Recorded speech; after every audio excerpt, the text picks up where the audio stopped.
세상에는 수많은 종교와 수많은 신들이 있습니다. 그런데 이렇게 수많은 종교와 신들이 있지만 사실 두 가지로 나눌 수 있습니다. 하나는 하나님을 믿는 종교, 또 하나는 하나님을 믿지 않는 종교입니다. 다른 말로 말하면 하나님을 믿는 종교는 하나님 중심의 종교입니다.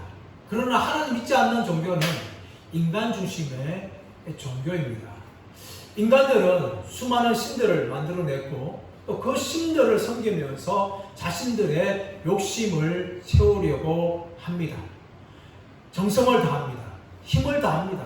그리고 신들에게 잘 보이고 신들에게 노력함을 통하여서 신들에게 무엇인가 받아내려고 합니다. 쉽게 말해서 기브 앤 테이크가 존재하는 것이죠. 그러나 하나님을 믿는 종교는 인간이 중심이 아닙니다. 하나님이 중심입니다. 그러므로 인간은 다른 종교들처럼 하나님에게 무엇인가 잘 보이고 그로 인하여서 무엇인가 얻어내려고 한다는 것은 잘못된 것입니다. 성경을 보십시오. 하나님께서는 인간을 창조하시고 인간을 사랑하시고 인간을 영광스럽게 하셨습니다.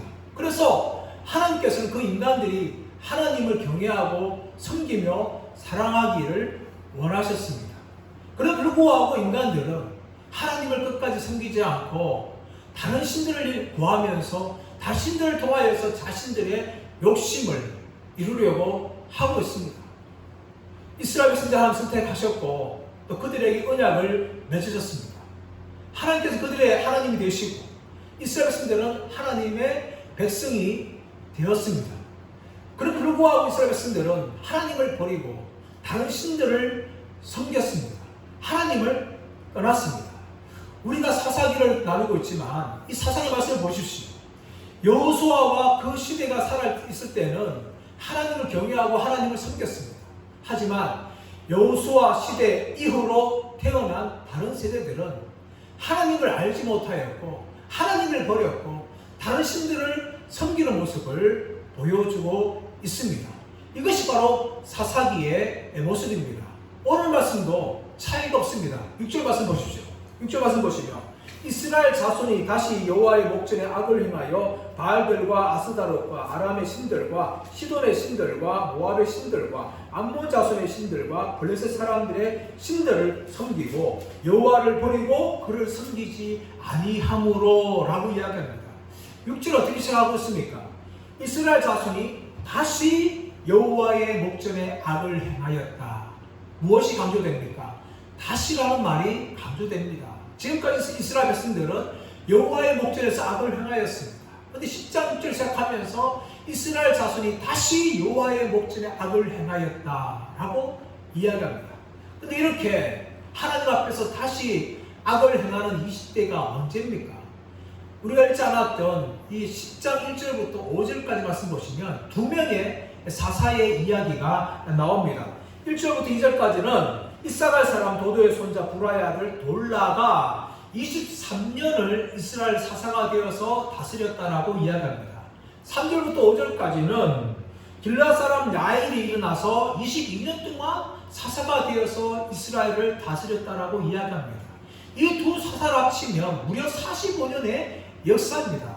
결코 짧지 않은 역사입니다. 이렇게 긴 역사의 두 사사에 의해서 이스라엘 땅에 평화가 이루어졌을 때에 이스라엘 백성이 어떻게 했습니까? 그 시간 동안 하나님을 버리고 여호와 앞에서 악을 행하였다 하고 사사기 기자는 기록을 하고 있는 겁니다. 얼마나 평화의 시간이 빌었습니까? 얼마나 행복한 시간이었습니까?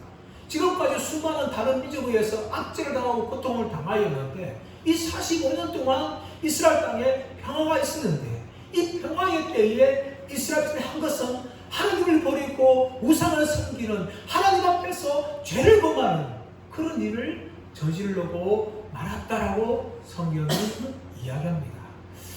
우리는 생각하기를 내 인생이 평안하고 무엇이나 잘 되면 하나님을 잘 믿을 것이다 라고 우리는 착각합니다. 성경을 보십시오.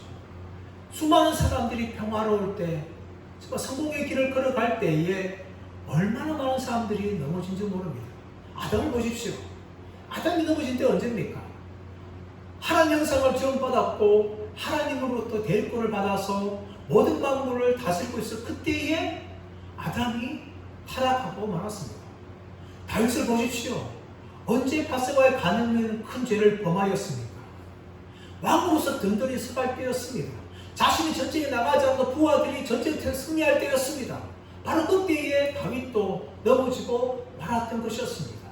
이스라엘 백성들이 이렇게 45년 동안 평화를 누릴 때에 여호와 앞에서 다시 악을 범하였는데 6절 말씀에서는 얼마나 악을 범하였는지 자세히 이야기하고 있습니다. 다시 말씀 보시면 바알들과 아스타롯과 아람의 신들과 시돈의 신들과 모압의 신들과 암몬 자손의 신들과 블레셋 사람들의 신들을 버리고 신들을 섬기고 여호와를 버리고 섬기지 않았다 라고 성경은 이야기합니다. 무려 7나라의 신들에 대해서 기록을 하고 있습니다. 왜 이렇게 7신들에 대해서 기록하고 있습니까? 이것은 지금까지 했던 7명의 사사의 통치가 아무런 효과가 없었다는 것을 기록하고 있는 겁니다. 다른 민족을 통하여서 고통당할 때 하나님께서는 사사들을 세우고 그들 이스라엘 백성들을 구원하였고 평화를 주었습니다. 그렇다면 그 하나님을 잘 섬겨야 되는데 이런 사사들의 구원이 아무런 효과가 없었다는 것을 이야기합니다. 또 하나는 무엇인가 하면 이런 이스라엘 백성들의 죄악은 하나님께서 멸망하신 가나안 7족 속의 죄악과 다를 바 없다는 것이죠. 왜 하나님이 가나안 땅에 있는 7 족속을 멸하셨습니까? 바로 우상 숭배 죄 때문이었습니다. 가나안 땅에서 음란하게 우상을 숭배하니까 하나님께서 그들을 멸하셨는데 이스라엘 백성들이 이 가나안 땅에서 또다시 음란하게 하나님을 버리고 우상을 숭배합니다. 그러자 하나님께서 어떻게 하십니까? 7절 말씀 보시면 여호와께서 이스라엘 자손에게 진노하사 블레셋 사람들의 손과 암몬 자손의 손에 그들을 파시매. 하나님께서 진노하셨습니다. 그 진노의 결과가 뭡니까? 블레셋 사람과 암몬 자손의 손에 이스라엘 백성들을 파셨다, 넘겨주셨다 라는 것을 말하고 있습니다. 그 결과 8절에 9절에서는 자세하게 이야기하고 있습니다. 8절 말씀 보시면 그 해에 그들이 요단강 저쪽 길앗에 있는 아모리 족속의 땅에 있는 모든 이스라엘 자손을 쳤으며 18해 동안 억압하였더라. 하나님께서 이스라엘 백성들을 블레셋 사람과 모압 사람의 손에 넘겨주니까 그 결과 어떻게 됩니까? 요단 저쪽, 다시 말하면 요단 동편에 있는 길앗 땅에 있는 이스라엘 백성들 지파, 로벤 지파와 갓 지파와 므낫세 반 지파가 살고 있는 그 땅에 아모리 족속에 있는 그 땅에 하나님께서 그들을 치게 하시고 억압했다라고 이야기합니다. 이 쳤다는 것은 히브리 단어로 라아츠라는 단어입니다. 이것은 출애굽기 15장 6절 말씀 보시면 여호와께서 손으로 원수들을 부수시나이다 라는 표현에 부쉈다는 표현이 이 치다는 표현이에요. 그렇다면 이 치는 단순한 공격이 아니라 완전히 부서질 정도로 하나님께서 그들을 이방 민족의 손에 넘겨주신 것을 말합니다. 그뿐만 아니라 7절 말씀 보시면 8절 말씀 보시면 억압하였다. 이 억압한 것은 라차츠라는 단어인데 이 단어는 우리가 지난주 수요일에 말씀을 나누었 때에 아비멜렉 죽음을 묘사할 때 설명한 등장하는 단어입니다. 아비멜렉이 데베스 성을 무너뜨리기 위해서 성문 가까이 가지 않습니까? 그 위에 성문 위에 있던 문 위에 있던 여자가 성벽에서 무엇을 떨어뜨립니까? 맷돌 윗짝을 던지죠. 그런데 그 맷돌 윗짝을 해서 아비멜렉의 두개골이 깨어지고 부서져서 즉사합니다. 바로 그때 표현이 뭔가 하면은 이 억압하다는 라차츠라는 단어예요. 다시 말하면 이방 손에 의해서 이스라엘 백성들이 완전히 눌러서 깨뜨림을 당하고 있는, 고통을 당하고 있는 상황을 하나님께서 이렇게 표현하고 있는 겁니다. 이것만 그쳤습니까? 아닙니다. 9절 말씀 보십시오. 암몬 자손이 또 요단을 건너서 유다와 베냐민과 에브라임 족속과 싸움으로 이스라엘의 공고가 심하였더라 라고 이야기합니다. 암몬 자손이 요단강 저쪽 동편에 있는 머무는 것이 아니라 다시 서쪽으로 건너옵니다. 건너와서 유다와 베냐민과 에브라임 족속과 싸워서 이스라엘의 공고가 심하였다 라고 이야기하고 있습니다. 여러분, 이 유다와 베냐민과 에브라임 지파는요, 이 가나안 땅의 중앙부에 위치한 지파입니다. 이들이 중앙부에 위치하고 있는데 그 중앙부, 다시 말하면 허리에 대는 그 지역을 공격해서 억압한 결과 어떤 결과가 있는가 하면 이스라엘의 공고가 심하였다라고 이야기합니다. 이스라엘의 공고라는 단어는, 이 공고라는 단어는 차라르라는 단어인데 이것은 꽉 끼임을 당하는 그런 고통을 설명하는 거예요. 이스라엘의 이 상황이 암몬 자손의 억압에 의해서 마치 숨을 못 쉴 정도로 꽉 쫑김을 당하는 그 정도의 지금 고통을 당하고 있는 상황이라는 것을 성경은 이야기하고 있는 겁니다. 이렇게 되지 어떻게 합니까? 10절 말씀 보시면 이스라엘 자손이 여호와께 부르짖어 이르되 우리가 우리 하나님을 버리고 바알들을 섬김으로 주께 범죄하였나이다. 이스라엘 자손이 하나님 앞에 부르짖습니다. 자신들이 너무나 고통스러우니까 부르짖는데 우리가 우리 하나님을 버리고 바알들을 섬김으로 주께 범죄하였나이다 라고 이야기합니다. 여러분, 이들의 고백은 정말 정확한 고백이에요. 6절 말씀에 보시면 하나님을 버렸어요. 하나님을 섬기지 않았습니다. 그래서 이들이 직접 똑같이 반응하는 거죠. 우리가 우리 하나님을 버리고 바알들을 섬기며 죄를 범하였습니다. 이렇게 그들의 허물들을 고백을 합니다. 여러분, 이런 고백에 대해서 하나님 어떻게 반응하실까요? 11절 12절 말씀 보십시오. 여호와께서 이스라엘 자손에게 이르시되 내가 애굽 사람과 아모리 사람과 암몬 자손과 블레셋 사람에게서 너희를 구원하지 아니하였느냐. 또 시돈 사람과 아말렉 사람과 마온 사람 미디안 사람 말하고 있는데 미디안 사람이 너희를 압제할 때 너희가 내게 부르짖음으로 내가 너희를 그들의 손에서 구원하였거늘. 하나님께서 이방 민족들이 이스라엘 백성을 괴롭힐 때마다 어떻게 합니까? 그들을 구원했다 라고 하나님이 말씀하시죠. 그뿐만 아니라 13절 말씀 보시면 너희가 나를 버리고 다른 신들을 섬기니 그러므로 내가 다시는 너희를 구원하지 아니하리라. 하나님 더 이상 구원하지 않겠다는 거예요. 더 나아가 14절 말씀 보시면 가서 너희가 택한 신들에게 부르짖어 너희의 환난 때에 그들이 너희를 구원하게 하라 하신지라. 하나님께서 이제는 내가 너희를 구원하지 않을 거니까 너희가 지금 샀던 이방 신들에게 가서 그들에게 도움을 구하고 너희들을 구원해 달라 라고 말을 해라. 그렇게 하나님께서 완전히 등을 돌리는 모습을 보여줍니다. 이때에 이스라엘 백성이 어떻게 합니까? 15절 말씀. 이스라엘 자손이 여호와께 여쭈되 우리가 범죄하였사오니 주께서 보시기에 좋은 대로 우리에게 행하려 하시느니와 오직 주께 구하옵나니 오늘 우리를 건져 내옵소서 하고. 여러분, 이 이스라엘 백성은 간절하게 지금 하나님께 다시 요청하는 겁니다. 하나님 우리가 범죄하였습니다. 주께서 보시기에 주의 좋은 대로 우리에게 행하시고 오직 주께 구하옵나니 오늘 우리를 건져내시옵소서. 여러분, 이 고백은요 겉으로 보면 정말 진실한 고백인 것 같지만 사실은 우상신들을 향하여서 자신들의 요구를 관철한 것 같은 똑같은 떼쓰는 장면입니다. 그들이 무슨 말합니까? 여호와께서 보시기에 좋은데 우리에게 행하시옵소서 라고만 끝났다면 하나님의 주권을 인정하고 모든 걸 하나님께 다 맡길 것인데 그들이 어떻게 말합니까? 오직 주께 구하옵나니 우리를 건져내옵소서. 여러분, 여행 떼쓰는 이유가 뭡니까? 자신들의 사정을 봐주시고 제발 건져달라고 그렇게 고백하고 있는 것입니다. 진짜 하나님의 주권을 인정하고 믿는다면요 하나님 보시기에 좋은 대로 행하시옵소서 이대로만 하면 끝나지 않겠습니까? 그런데 이들은 뭡니까? 자신들의 속셈을 그렇게 여전히 드러내고 있는 것입니다.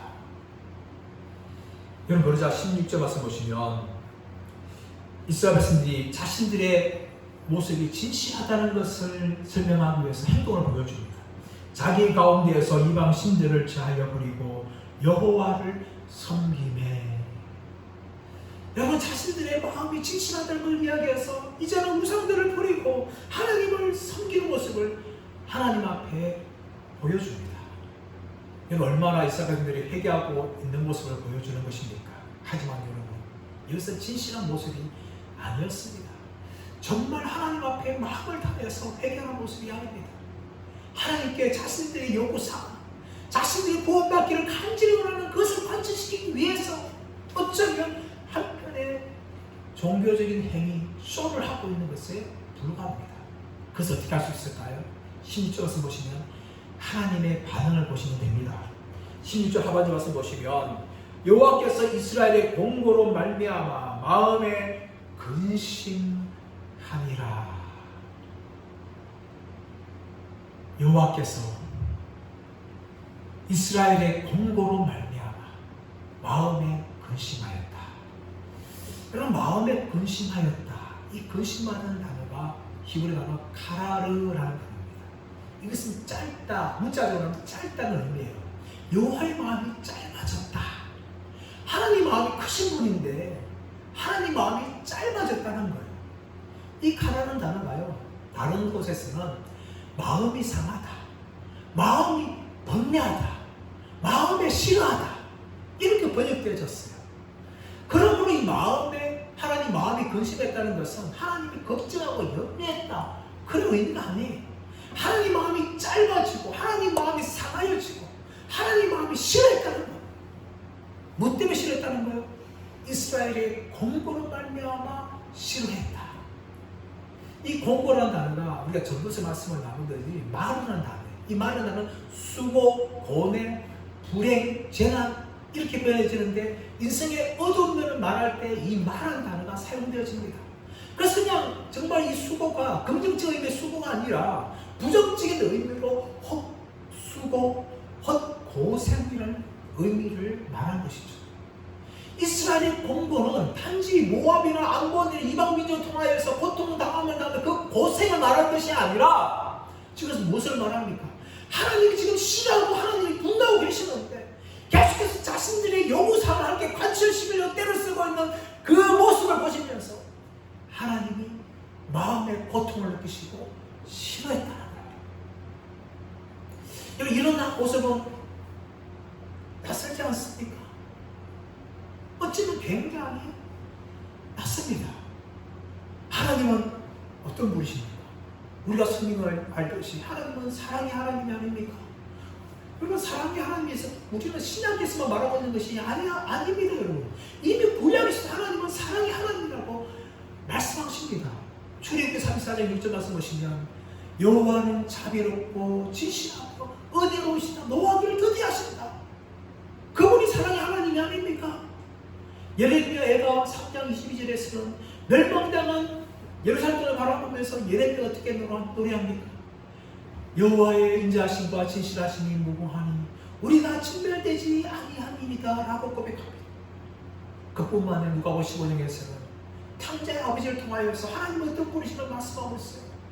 탕자와 같은 자식이라도 매일매일 기다리시며 탕자가 멀리서 오자 버섯발로 달려가서 그를 껴안고 다시금 아들로 받아주시고 그를 위해 잔치를 벌이시는 그 사랑의 하나님이 우리가 알고 있는 성경에 나오는 하나님이세요. 근데 그런 하나님이 지금 이스라엘 고통을 바라보면서 싫어하시고 짜증내시고 분노하고 계시는 거예요. 그리고 하나님께서는 그들을 향하여 뭡니까? 진노하시는 것이죠. 그럼 이것은 무엇을 보여줍니까? 하나님은 바로 사랑의 하나님이시면서 진노하시는 하나님이라는 걸 보여줍니다. 그럼 이것은 동전의 양면입니다. 하나님의 사랑과 하나님의 진노를요 뗄 수가 없어요. 하나님은 사랑의 하나님이고 하나님 진노, 그게 아닙니다. 하나님의 사랑은 곧 진노고 진노는 사랑이에요. 여러분, 왜 이스라엘에서는 하나님께서 함께 심각하게 이렇게 하나님께서 정죄하시고 분노하시고 진노하십니까? 그것은 바로 이스라엘 백성들이 얼마나 하나님의 죄를 범하였는지 그렇게 하나님이 진노를 표현하는 것이죠.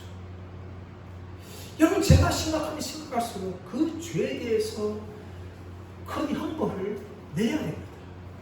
죄가 심각한데 여러분, 거기에 대해서 마땅하게 형벌을 내리지 않는다는 거는요 사랑하지 않는다는 겁니다. 오늘날 부모들이 자식들 잘못한 무엇입니까? 사랑한다고 표현한다는 것이죠. 근데 그 사랑을요, 한쪽으로만 표현하는 거예요, 여러분. 사랑하면 맞더니 어떻게 됩니까? 회초리를 들어야 되는 거죠. 회초리를 들어서 그 사랑하는 자식을 떼야 되는 거죠. 그것이 자신을 사랑하는 부모의 모습입니다. 그런데 부모를 사랑하면 완전히 치우쳤어요. 잘못된 사랑을 하고 있습니다. 사랑의 이름으로 자신을 낚치고 있어요. 잠언 29장 15절 말씀 보시면 채찍과 우쭐함이 지혜를 주거늘 임의로 자식을 버려둔 자는 어미를 욕되게 한다라고 이야기합니다. 정말 자식을 사랑하는 부모는요, 자식이 잘못할 때마다 그에 대한 합당한 처벌을 합니다. 그것이 바로 자식을 사랑하는 부모의 모습입니다. 하나님 왜 이렇게 이스라엘 죄를 향하여서 이렇게 진노하시고 분노하실까요? 여러분, 그것은 하나님이 진노의 하나님이며 그 진노의 하나님은 사랑의 하나님이라는 것을 우리에게 보여주는 것입니다. 출애굽기 30절 가서 보시면 이스라엘 백성들이 모세가 없을 때에 금송아지를 숭배를 합니다. 하나님이 진노하십니다. 그리고 모세를 향하여 하나님 분노하시죠. 모세야, 내가 이 민족을 다 멸할 것이다.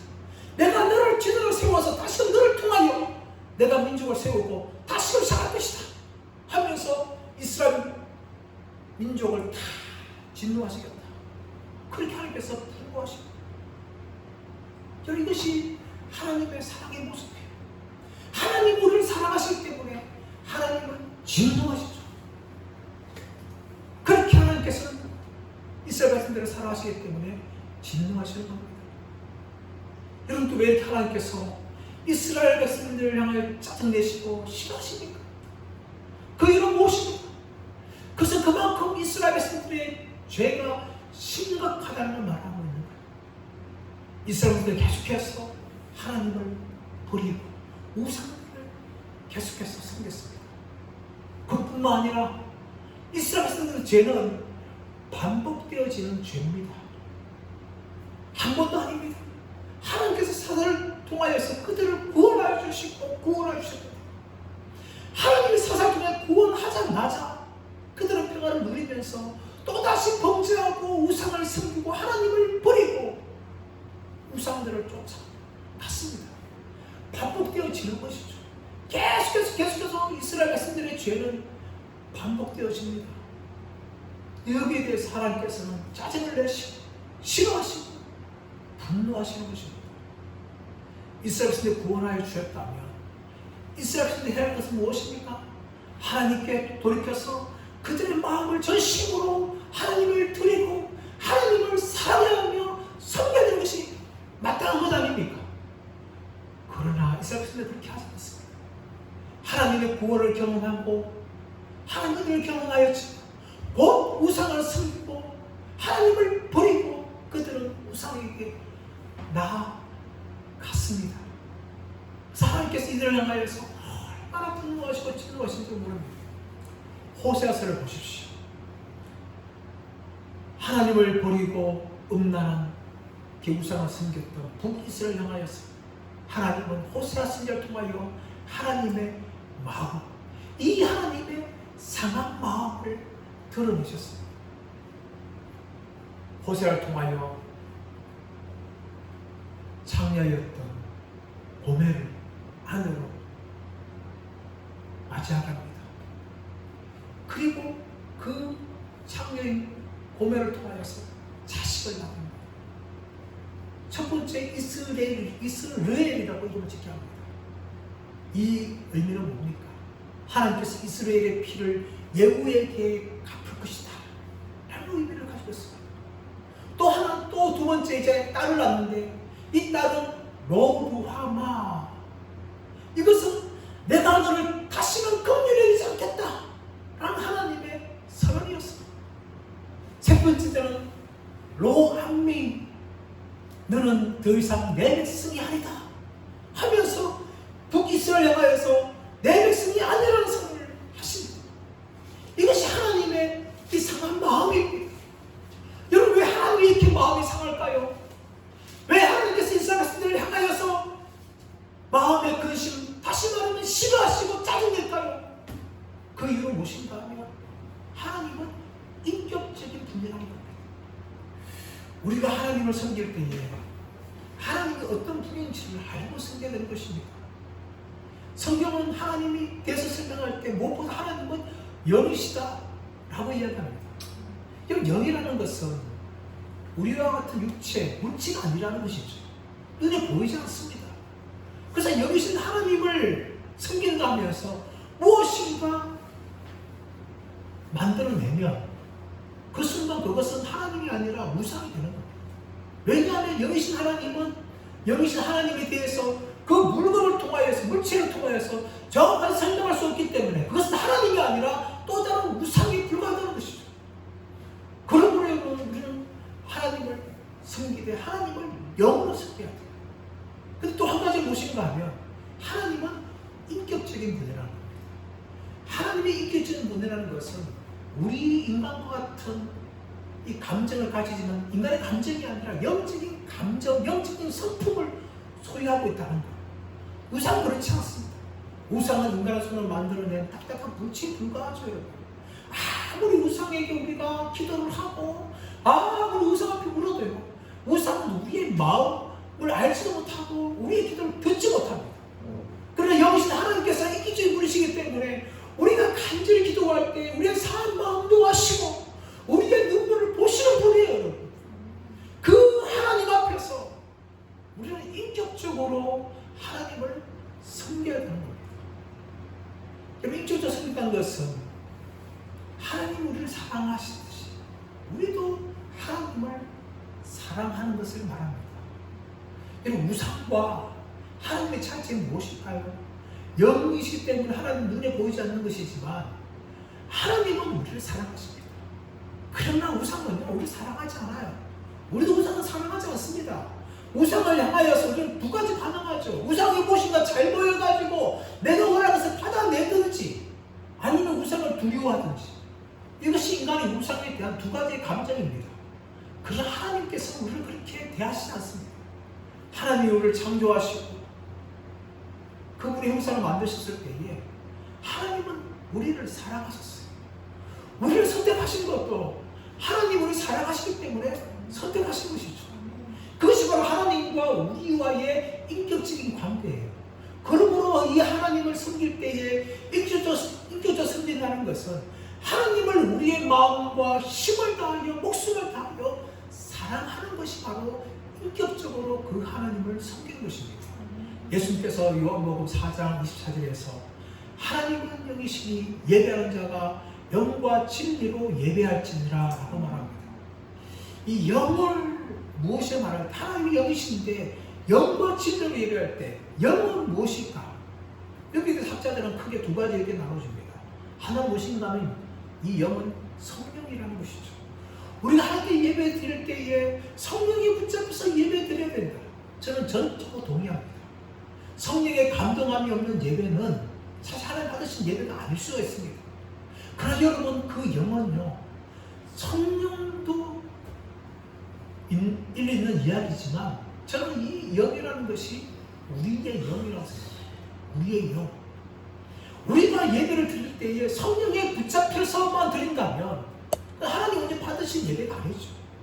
하나님 받으시는 것은 우리의 마음입니다. 우리의 진짜 고백입니다. 그것이 바로 영이라는 것이죠. 우리의 영을 다해서 영이신 하나님 앞에 나가서 예배드리는 것.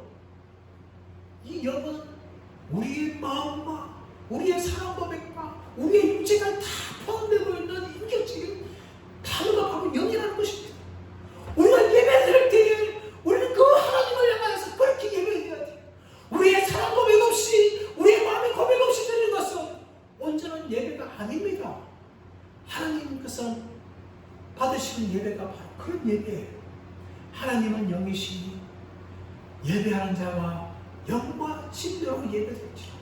성령에 붙잡힐 뿐만 아니라 우리의 영을 다하여서 그 하나님을 예배드리는 것, 그것이 바로 하나님 받으시는 예배인 줄 믿습니다. 사랑하는 여러분, 하나님은 우리를 사랑하십니다. 그렇다면 우리가 하나님 나아갈 때, 그 하나님을 섬겨야 될 때 우리가 어떻게 섬겨야 될까요? 바로 우리의 사랑으로 하나님을 섬겨야 될 줄 믿습니다. 하나님을 단지 두려워하는 것이 아니라 하나님께 무엇인가 내가 원하는 것을 받아내려고 그 하나님을 믿는 것이 아니라, 그렇게 기도하는 것이 아니라, 하나님을 사랑하기 때문에 예배하고, 하나님을 사랑하기 때문에 하나님을 믿고 섬기고, 하나님을 사랑하기 때문에 그 하나님께 기도하는 것이 바로 하나님을 올바로 섬기는 것인 줄 믿습니다. 그러나 이스라엘 백성들은 이런 인격적인 하나님의 섬김이 아니었습니다. 자신들이 단지 고통당하는 그 순간만 피하기 위해서, 도망가기 위해서, 벗어나기 위해서 하나님 앞에 간절하게 그들의 요구사항을 아뢰었던 것입니다. 사랑 여러분, 이제 한번 우리를 돌아봅시다. 우리가 하나님을 섬길 때 정말 우리는 인격적으로 하나님을 섬기고 있습니까? 단지 나의 요구사항을 얻어내기 위해서, 나의 당하는 고난부터 피하기 위해서 간절히 기도하고 있는 것은 아닙니다. 여러분, 그것은 우상에 구한 것과 무슨 차이가 있을까요? 물론 우리가 고난당할 때, 어려움당할 때, 비라고 있을 때에 우리는 기도를 해야 됩니다. 그러나 그 기도가 하나님을 사랑함이 없이 기도하는 것이라, 이런 것은 하나님을 인격적으로 믿고 인격적으로 섬기고 기도하는 것이 결코 아닙니다. 사람들은, 저와 여러분이 어떤 신앙을 가지고 하나님을 믿고 있습니까? 혹시 이스라엘 사람들처럼 그렇게 하나님을 믿고 있지 않습니까? 저와 여러분 돌아보기 원합니다. 우리가 정말 이스라엘 백성들처럼 하나님을 믿고 섬기는 것이 아니라, 하나님이 나를 사랑하실 때 그 사랑이 너무나 감사하여서 나도 그 하나님을 사랑하면서 예배하고 믿고 끝까지 신앙을 지키고 매일매일 기도하는 이 인격적인 신앙의 길을 끝까지 끌어가시는 저와 여러분들 되시기를 예수님의 이름으로 축원합니다.